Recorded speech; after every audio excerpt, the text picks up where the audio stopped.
Okay. So I want to talk about Simone Biles. Let's first raise your hand if you're familiar with what's going on with Simone Biles.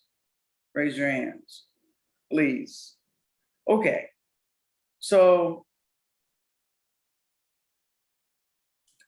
when the Olympics come around, I look at a lot of it because that's one of the few times you're going to see what it's like to bring leadership to a situation.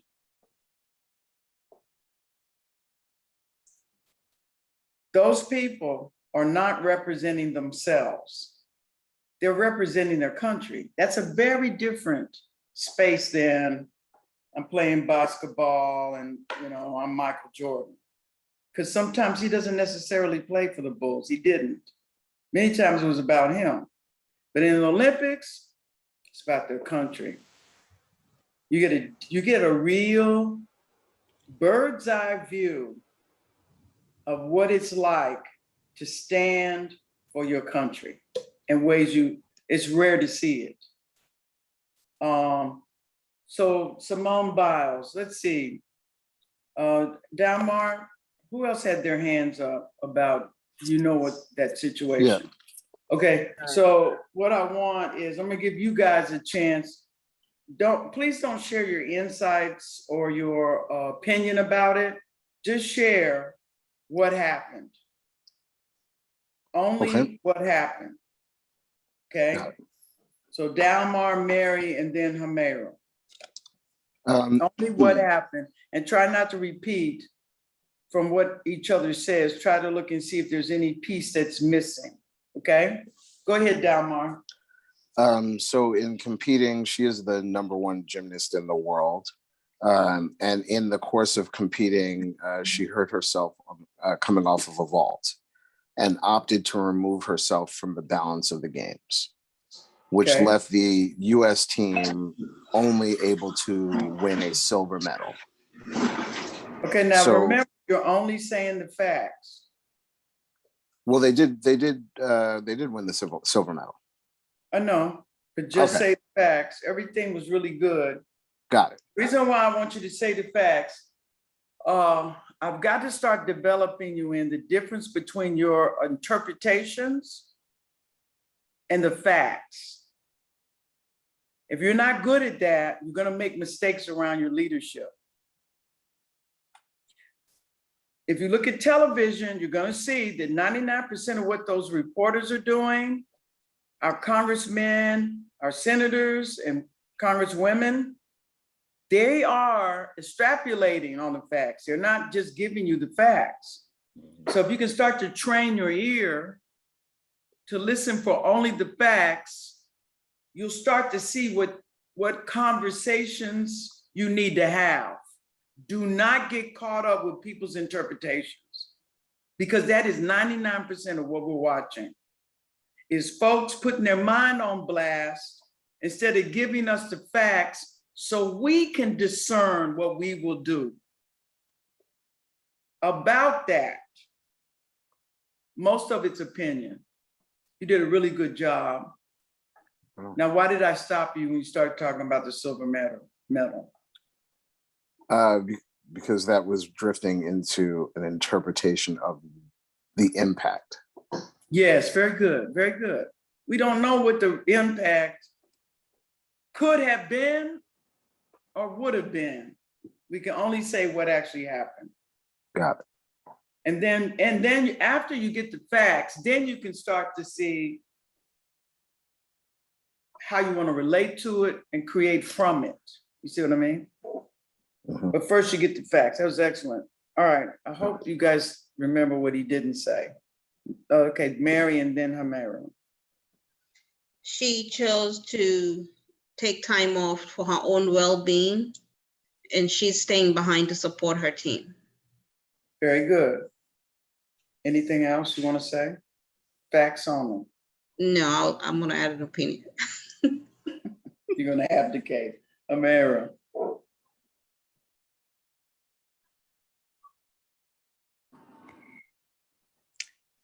see, what do I have to add? She chose to step away from certain parts of the Olympics, or of the well, she chose to step away from certain parts of the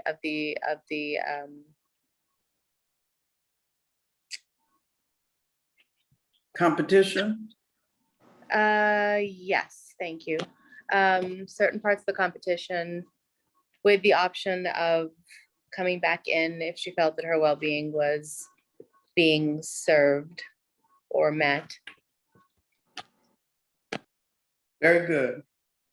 And tell us about what she said to the best of your ability at the news conference.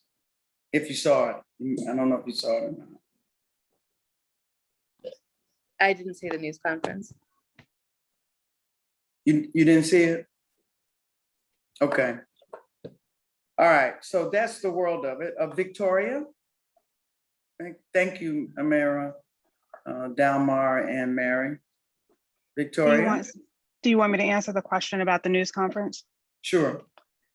As a part of her stepping away, she gave a news conference, at which point, following a statement that was released by USA Gymnastics that said she was stepping away from her mental health, she let people know that she was suffering from something called the twisties.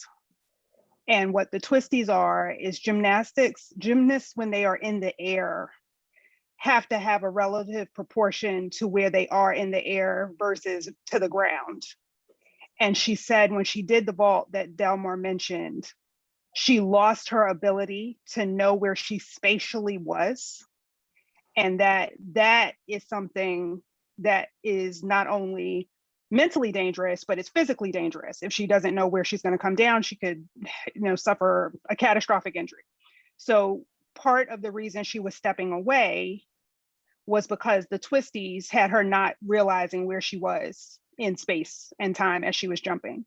The other thing she said at the press conference, which I think lends itself to what Mary said, was that she was purposely making that decision as not to deny her fellow teammates the opportunity to medal, because she felt that her inability to be at her best would impact directly their ability to actually get on the podium. So those were the two reasons that she offered for stepping away. Yes. That was well done. Okay. I want to get your feedback. Now tell me, when we start to look from our word, ushers in leadership as the unquestionable birthright of the human experience, tell me what you see.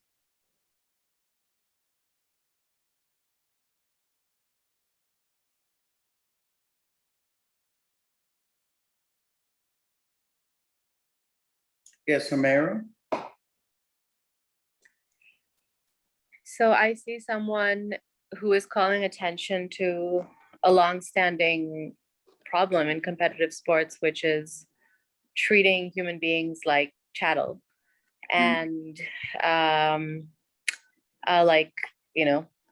tools for the glory of others, as opposed to seeing athletes as human beings in and of themselves, and as needing time for well-being, rest, reflection.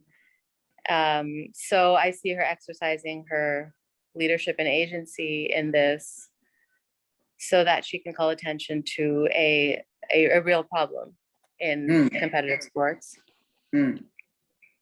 Excellent, excellent. Dalmar, and then Hakeem. She's also bringing leadership to a conversation. Like, as someone who was an athlete in college, the idea of you not being willing to sacrifice everything for the team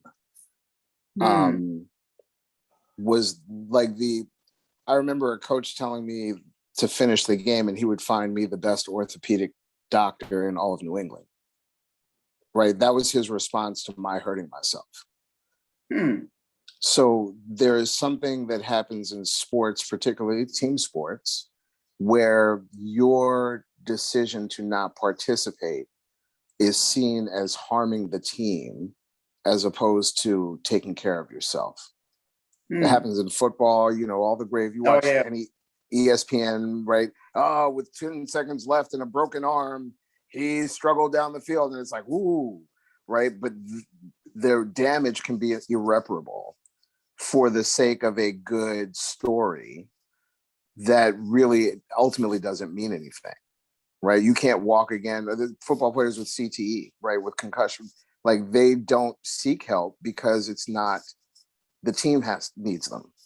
And I think it's just, she's actually providing leadership in a conversation that's switching that paradigm around. And it's actually saying, no, I'm actually an individual first. I'm a teammate second. And I have to put myself first. I'm going to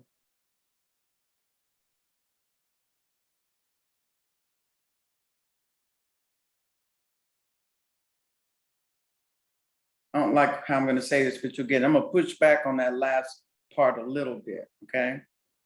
I get what you're saying, but I'm not so sure that's what she was doing something for herself. I think what she was doing, in fact, I heard her say it today. I was very moved.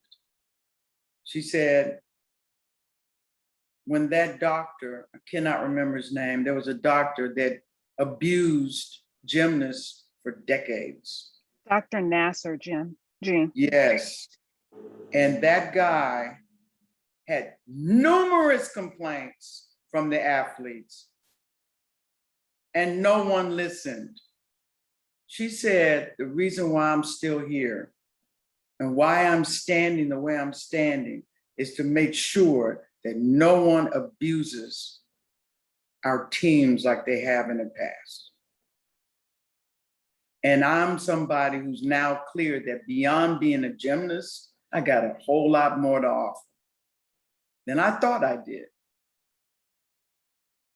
That's why they got the gold, by the way. I'm sorry, that's why Sunisa Lee won the gold medal, because she created the space in which more people could be gold medalists and was right there in the stands. So the reason why I'm shifting it a little bit from what you're saying is I think that's true of some athletes. I just don't think that's true about her. Yes, there is self-preservation, but it doesn't come from the space of me. It comes from the space of we. That if one of us is hurting, we're all hurting. That's hard to get when you're in a body and it seems it occurs like I'm separate from you, Dalmon, when I'm not at all. But it occurs that way because I'm over here and you see me over here and I'm female and I got all these labels attached to this, skin bag with eyes. But really, one voice. It's called the voice of humanity. And that's what she got. Like a major breakthrough in the spiritual connection between all of us. And I'm not going to let anybody harm another one of us. If I got to stay around for the next 20 years. Now that I think is the emerging space from which we're coming slowly trying to come out of, from the Trump era, the COVID, and all of the drain the swamp. Because that is what's happening. The swamp is getting drained. I don't think he knew what he was saying. But when you say drain the swamp, everything that doesn't work, everything on the planet that doesn't work is now open. Everybody can see it. And it's so disgusting, right? But we're starting to see what a real human is like. when your mental, physical, and spiritual self is connected. It looks more like that, I think. Really good, Dalmar. Hakeem? I was simply going to say she made space for other leaders to step forward. Sure did. Soon Lee. So how many of you know Soon Lee's story? Victoria, go right ahead and share this. This is one of the massive impacts of Simone stepping down. Go ahead, Victoria. I don't know if I don't know if I'm talking about the same story, but the story about her, the facts about her that moved me the most the last week have been the circumstances surrounding her father. Yeah. Sunisa Lee was competing in the 2019 World competitions for gymnastics. Her father was trying to help a friend who was getting married and was trying to do some errands for said friend, and was in a catastrophic car accident during Worlds. Sunisa has said in interviews that her first reaction was, I want to leave. I want to be with my dad. And her dad's reaction was, you know, we've been trying for this your whole life. Do that and then come to me. And so as a result, her father was paralyzed from the waist down. Chest down, sorry. Well, he's gotten some movement in his legs. They showed him moving his legs like 2 days ago. And it was awesome. And his arms, yeah. He's moving his arms now. Yeah. So what she said is everything that she has done since 2019, even in trying to get through COVID, is in being mentally strong enough to provide an example to her dad. She said, my dad provided an example to me, and now I'm providing an example to my dad. And so I don't know where she would have placed if Simone hadn't stepped down. I don't know. But I will tell you that watching her win, you could literally see her declaration like come across her face. Like she said, I'm going to do this for my dad. And it just, it was one of those moments where you get like goosebumps physically on your skin watching her win this morning. So that's what I know. I don't know if anything else happened since that. It was really early this morning when she won.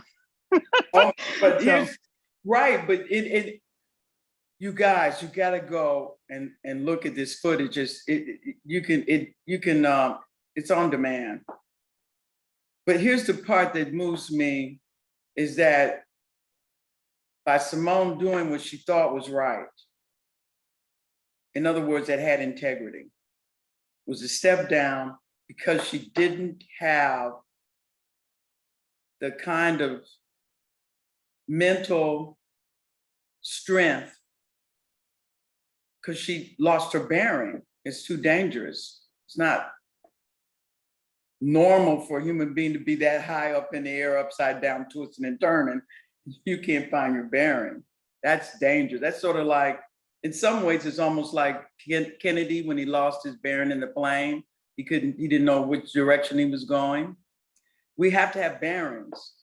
And same thing when you're dancing, when you're doing pirouettes, you have to have a place where you can spot. So you're gonna get dizzy and fall. And she knew that that was so dangerous and that she would meet with what? Now that's the next part. What do you think happened when she said mental health and I'm stepping down? What do you think people said about her? All manner of madness.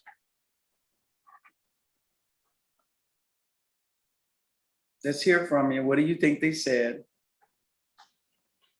She's weak. Yeah. She can't take it. Yeah. Probably She's a some quitter. redneck goes, if she was playing football, she'd be all right. No, not rednecks, Fox News hosts, TV hosts, sports anchors, people who should know what it is to compete at that level didn't respect the fact that she was having an issue. Yeah. Hakeem? Commentators say she handed the gold to Russia. She's un-American and she's a traitor. Oh. Those are quotes.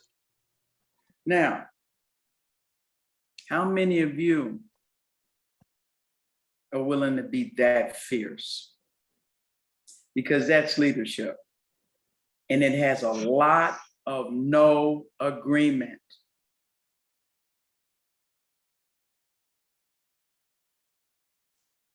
You're going to get no more than anybody else on the planet. If you understand what I'm saying, please raise your hand.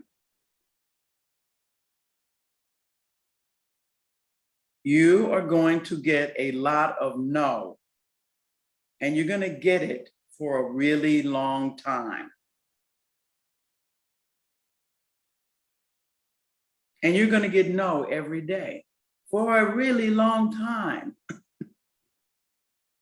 And your relationship to that has to transform.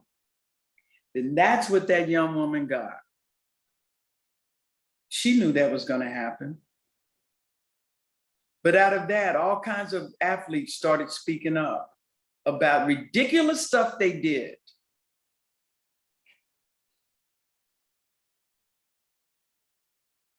We've got people out there right now, bad fires all over the southeastern region, southwestern region of the United States, really bad fires. They're showing people that are staying at home to try to save their house. If you don't think that's not related to what's going on with Simone and many other circumstances, you're missing the boat. People are thinking it's more important to save their house. Brick and mortar that you can replace. Yeah, which is insured, Yeah, hopefully. hopefully. You never know about people. But the whole point is, when you're a leader, you're going to have to make some tough choices on the spot. No, I won't be doing that. Walk away from certain things, but not in anger. She didn't get on that press conference with any kind of an attitude. She had no expectation. She wasn't doing it to get agreement. She was doing it because it worked to do it. And her having a massive injury where it wouldn't even be possible for the United States to place didn't make any sense at all. Everybody loses. Anything else anybody's hearing? All right, now let's get real. Let's keep it real. I'm going to ask you this in a moment. So what I want you to do is look in your mind's eye right now at a moment when you knew what to do and you didn't do it. Okay. See, that's the only way you learn is you got to look at where you didn't do it first. Because your mind's going to go, oh yeah, I do that all the time. Right. No, it's more about when didn't I do it? And what practice did I have in place that had me do that? Because you did it unaware. Going in and taking one for the team, that's a very old practice. There's no thinking going on. It's like that movie, what's that movie with Al Pacino? The football one, and the guy needs what? He needs Any given Sunday. Sunday. I love that movie. And that dude, the big one with the gold teeth goes, I gotta last another season. He's getting all these concussions so he can make $1 million more. Oh, I got my bonus. Okay, but hey, you might be having some neurological problems because you took one for the team. If you're going to take one for the team, it's got to be one. It's got to be something where everybody wins, including you. I think that's what you were pointing to, Dalmar. Yeah, absolutely. Right when you said that, I just want to make sure that people don't think make sure it's in the right context. Mhm. All right.